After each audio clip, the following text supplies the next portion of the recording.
Hi guys, good morning and welcome back to my Bangla blog channel. কেমন আছো তোমরা সবাই? তো আশা করছি তোমরা সবাই অ্যাজ ইউজুয়াল জাস্ট ফাটাফাটি আছো। আজকের দিনটা তোমাদের সবার খুব ভালো কাটবে।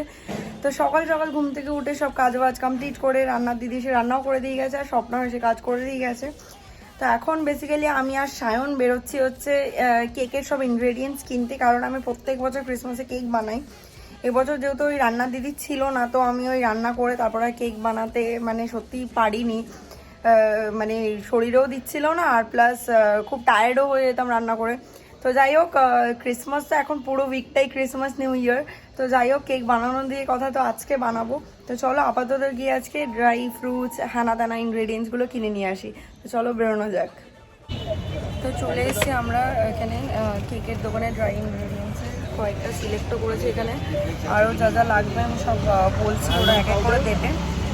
তো যাই হোক, যা যা পাচ্ছে ওগুলো নেই, তারপরে বাকি ব্লগ নিয়ে নিয়েছি। যা যা নেওয়ার ছিল সব রয়েছে এর মধ্যে। বেকিং পাউডারটা কালকে আমি বাড়িতে নিয়ে এসেছিলাম, কিন্তু ওটা দেখলাম এক্সপায়ার করে গেছে, তো ওই জন্য নতুন নিয়ে নিলাম। সবই নেওয়া হয়ে গেছে, খালি ডিমটা নিতে হবে, নিলেই হয়ে যাবে। তো এখানে আমরা স্পেন্সার এসেছিলাম, কারণ কোথাও চিনি পাচ্ছিলাম না, তো কিন্তু চিনি নিয়ে নিয়েছি। আর একটা এমটিআরের এই ব্রেকফাস্ট বলে চানা মশলা নিয়ে নিয়েছি, রেডি টু ইট। তো চলো এবার লাঞ্চের মেনু রাইস রয়েছে, কালকের এক পিস মাছ ছিল তো ওইটা, কালকে তরকারিও রয়ে গেছে যেহেতু আমি এখানে কেউই ডিনার করিনি। ডাল, আর এটা হচ্ছে আজকে হয়েছে ফ্রেশ পমপ্লেট মাছের ঝোল আলু দিয়ে, আর এটা হচ্ছে চিকেন খুব লাইট করে, আর এটাও ফ্রাইড রাইস। এই দুটো সায়নের বাড়ি থেকে সায়নকে দিয়েছে। এই হচ্ছে আজকে আমাদের লাঞ্চের মেনু। তো কেক বানাতে যা যা মোটামুটি লাগবে আমি সব নিয়ে বসে পড়েছি। এতক্ষণ ওই চিনিটাকে গুঁড়ো করলাম, অ্যান্ড ড্রাই ইনগ্রেডিয়েন্টসগুলোকে কেটে নিয়েছি। তো তোমাদেরকে আমি ব্যাক ক্যামেরা অন করে সব একবার দেখিয়ে দিচ্ছি, দাঁড়াও। তো ফার্স্ট যে জিনিসটা আমার লাগবে চিনি গুঁড়ো। তো আমি 1 কাপ চিনি গুঁড়ো নিয়েছি। এই যে তো 1 কাপ মানে হচ্ছে 237 ml, এটা পুরোটা চিনি গুঁড়ো রয়েছে, কারণ আমি দুটো কেক বানাবো, তো এটা ফার্স্ট কেকের জন্য। আচ্ছা, দুটো বাটার, একটা কেকে একটাই বাটার যাবে। এটা হচ্ছে বেকিং পাউডার রয়েছে, লেমন রয়েছে কারণ লেমন জেস্ট লাগবে, অরেঞ্জ রয়েছে কারণ অরেঞ্জ জুস প্লাস জেস্ট দুটোই লাগবে। আর এখানে 10টা ডিম আছে, যদিও আমার 6টা লাগবে। একটা কেকের 3টে ডিম, আর একটা কেকের 3টে ডিম। এটা হচ্ছে ময়দা রয়েছে, এটা কাজু বাদাম রয়েছে, কাজু বাদামটা এখনও কাটা হয়নি। আর এখানে সব ওয়ালনাট রয়েছে, আলমন্ডস রয়েছে, কিশমিশ রয়েছে, পিস্তাচিও রয়েছে, আর আর ব্যাস এই কটাই রয়েছে। আর এখানে রয়েছে হচ্ছে এইগুলো হচ্ছে আমি বানাই হচ্ছে রাম ফ্রুট কেক। তো তার জন্য এটা 100 ml রামের মধ্যে চেরিটাকে টপিং হিসেবে ব্যবহার করার জন্য। আর এটা হচ্ছে মোরব্বা, তারপর বাকি তোমার টুটি ফ্রুটি থেকে শুরু করে সব কিছু, এগুলো সব ভেজানো রয়েছে, ঠিক আছে, মানে আর কি সোক করা রয়েছে রামের মধ্যে। তো এগুলো হচ্ছে আমার বেসিক ইনগ্রেডিয়েন্ট, যেগুলো আমার লাগবে। ব্যাকগ্রাউন্ডে কোনো আওয়াজ পেলে সায়ন গেম খেলছে, ওই জন্য। তো চলো আমি এবার তোমাদেরকে দেখিয়ে দিচ্ছি। আমি একটা মানে 1 কাপ চিনি গুঁড়ো নিয়েছি, তার সাথে আমি একটা গোটা বাটার দিয়ে দেবো, দিয়ে তারপর ওটাকে ব্লেন্ড করবো।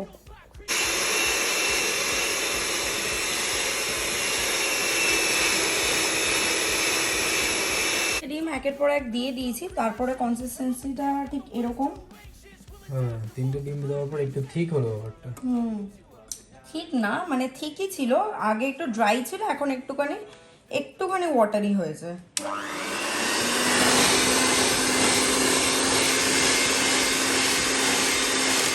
এবার আমি এর মধ্যে ওই সোকড যে ড্রাই ফ্রুটসগুলো ছিল, মানে সোকড যে ইনগ্রেডিয়েন্টসগুলো ছিল ওগুলো, যেমনি টুটি ফুটি, মোরব্বা, হ্যাঁ তানা, এগুলো সব মিশিয়ে এগুলোকে কাট অ্যান্ড ফোল্ড মেথডে আমি মিক্স করে দেবো।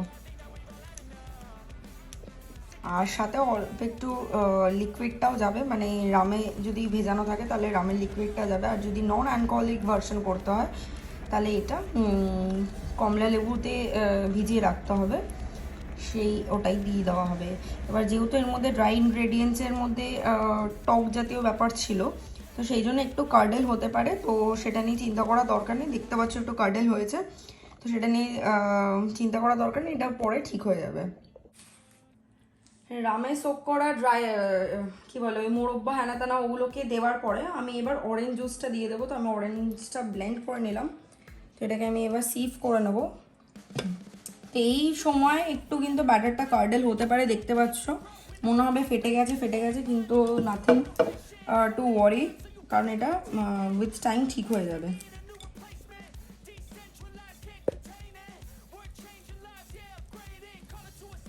মোটামুটি আমার প্রায় ড্রাই মানে ওয়েট ইনগ্রেডিয়েন্টস মেশানো কমপ্লিট। এবার ড্রাইগুলো আমি আলাদা মানে ময়দাটা সিভ করব, তারপর আমি এর সাথে মিশাবো।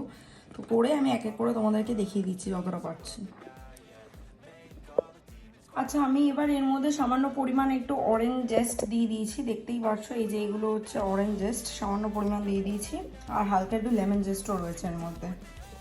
তো আনসোকড যে ড্রাই ইনগ্রেডিয়েন্টসগুলো ছিল মানে অ্যালমন্ডস, হালকা একটু কিশমিশও রয়েছে এর মধ্যে, তারপরে কাজু বাদাম, এগুলোর মধ্যে আমি একটু ময়দা লাগিয়ে নিয়েছি। কারণ না লাগালে কি হয়, এই ড্রাই ইনগ্রেডিয়েন্টসগুলো যখন আমি কেক ব্যাটারটা যখন ওই বেকিং ট্রেতে দেবো না, বেকিং প্যানে, তখন ওটা নিচে পড়ে যাবে, তাই জন্য একটু ময়দা দেওয়া। তো ময়দা দিয়ে এবার ওটাকে মিক্স করো, তাহলে আর ওটা নিচে সেটেল ডাউন হবে না।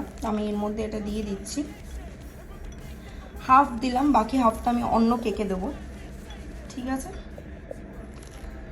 তাহলে বুঝতেই পারছো কেকটা কতটা রিচ হচ্ছে, কারণ কত রকম ড্রাই ইনগ্রেডিয়েন্টস পড়ছে এর মধ্যে, ড্রাই ফ্রুটস রাদার।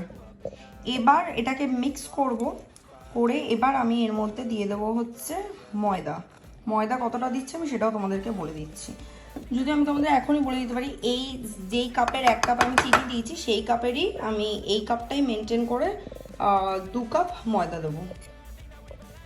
দেখো আমি ময়দাটা মিশিয়ে নিয়েছি, 2 কাপ ময়দা মিশিয়ে নিয়েছি। আমি কাপটাও তোমাদেরকে দেখিয়ে দিয়েছি, এটা হচ্ছে 237 ml এর, এইটা 2 কাপ। আচ্ছা, এইবার ময়দাটা মিশিয়ে নেওয়ার পর দেখতে কীরকম লাগছে এবার বুঝতেই পারছো, এরকম একটা কনসিস্টেন্সিটা হবে। বাবা সাইড লেগে গেল, যাই হোক এরকম হবে। এবার আমি এর মধ্যে 4 ml আমাকে মানে 4 গ্রাম দিতে হবে হচ্ছে বেকিং পাউডার। তো আমার কাছে 5 ml এর টিস্পুন রয়েছে, তো আমি এটার থেকে অল্প একটু কম দিয়ে দেবো এর মধ্যে বেকিং পাউডার।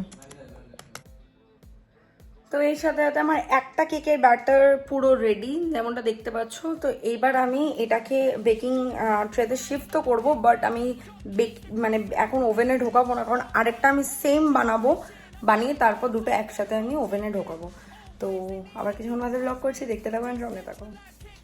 এটা হচ্ছে ফার্স্ট কেক যেটা তোমাদেরকে দেখিয়ে বানালাম, আর এটা হচ্ছে সেকেন্ড কেক। আমি যতটা পেরেছি ডেকোরেশন করে নিয়েছি। ওভেনটাকে আমি প্রিহিট করে নিয়েছি 160 ডিগ্রিতে 5 মিনিটের জন্য, নর্মাল হিটিংয়ে দিয়ে করেছি। এবার বেকিংয়ের জন্য আমি এই অপশানটা দেবো, যেটা ওপরে দাগ নিচে দাগ, এটা হচ্ছে দুদিক দিয়ে হিট পাওয়ার জন্য, এটা বেকিং অপশান। তো আমি এটাই দিয়ে এবার বেকিং করবো, এটা নর্মাল হিট করার জন্য।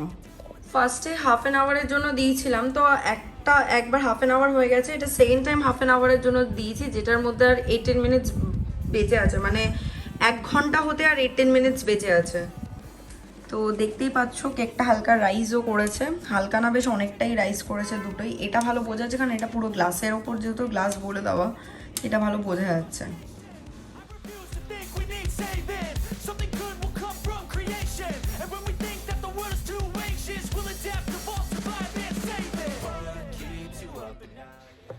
যেমনটা দেখতে পাচ্ছ স্কিন কেয়ারটা এখন করলাম আজকে। আজকে স্নান করার টাইম পাইনি, কারণ আজকে ঝপঝপ স্নান করে পুজো দিয়ে আগে লাঞ্চ করে নিয়েছি। লাঞ্চ করে কেকটা বানাতে বসলাম, যদিও এখন কেকটা ওভেনে রয়েছে প্রায় মানে 98% হয়ে গেছে, আর 2% বাকি আছে হয়তো। লাস্ট ফিউ মিনিটস, তারপরে ওটাকে অফ করে কিছুক্ষণ কুল ডাউন হতে, তারপর রুম টেম্পারেচারে আসবে, তারপর ওটাকে বার করবো, নাহলে ভেঙে যাবে এখন, অ্যান্ড বার করতেও খুব ডিফিকাল্টি হবে। তো যাই হোক, এখন বার করব না, একেবারে রাতে এসেই বার করব। প্রায় হয়েই এসছে লেফটের কেকটা আমাদের, এই কেকটা আমি বাড়িতে দেবো, আর 6.46 মিনিটস অ্যান্ড দেন হয়ে যাবে কেকটা। পৌঁছে গেছি বাড়ি, ছান আগেই বেরিয়ে গেছে। তো কেকের ফাইনাল লুকটা কেমনি হলো সেটা তোমাদেরকে বাড়ি গিয়ে দেখাচ্ছি, কারণ সবে ওটা হয়েছে, এই মুহূর্তে বার করাটা ঠিক না। একটু স্টিমের মধ্যে, গরমের মধ্যে থাকলে ওটা মানে যদি কিছু বাচ্চা কুচ্চা কাছের থেকে যায় তাহলে সেটা কমপ্লিট হয়ে যাবে। তো যাই হোক, চলো ভেতরে যাই, আর কিছু খাই, খুব খিদে পেয়েছে আমার। তো বেরিয়ে গেলাম বাড়ি দিয়ে, আর এই যে কমলা লেবু নিয়ে নিয়েছি, বাবা এনে দিয়েছে সায়নের জন্য, কারণ বাবা কোথা থেকে একটা আনে সেখান দিয়ে অনেকটা বেশি দেয়, আর আমি কিনতে গেলে আমাকে কম কম দেয়। তো যাই হোক, চলো এবার ফ্ল্যাটে যাই, তারপর বাকি ব্লগ করছি।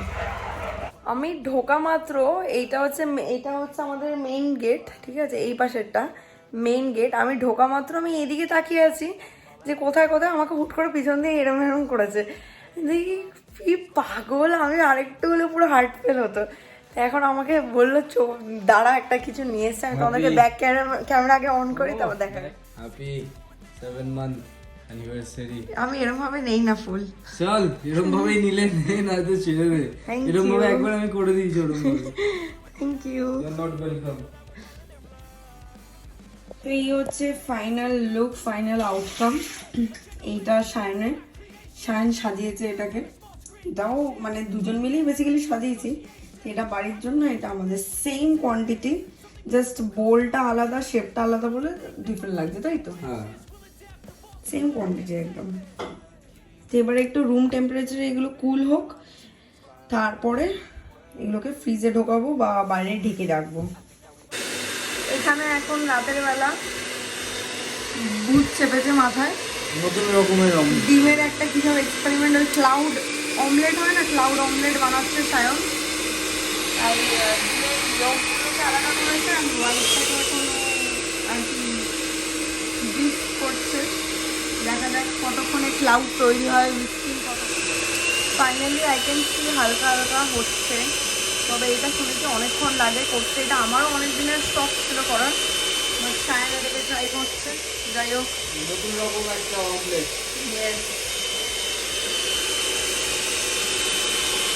চারটে ডিম নিয়েছে, চারটে ডিম। আজকে যদি খারাপ হয় তাহলে চারটে ডিম নষ্ট হবে, আর ভালো হলে চারটে ডিমকে ইউটিলাইজ করা হবে।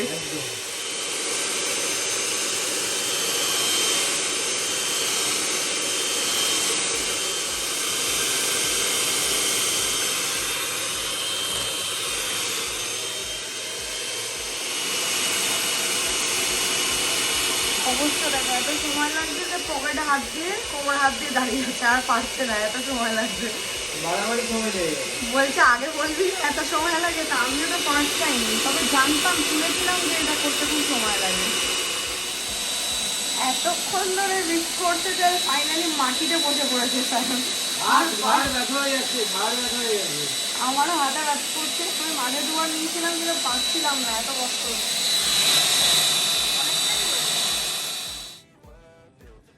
ফার্স্টে ইয়কের ক্লাউডটাকে ও মানে আর কি ফ্রাই করলো, এবার হোয়াইটের ক্লাউডটাকে দিচ্ছে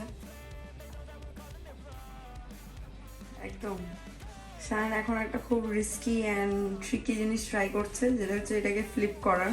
ফ্লিপই তো করতে পারছি না ব্যাঙের মতো। আর আমার কেমন মনে চড়ে এই ফ্লিপ করা ব্যাপারটা এপিক ফেল হবে। একটু কুক করবো, একটা কুক করবে, কুক করলে ওটা ফ্লিপ হবে না।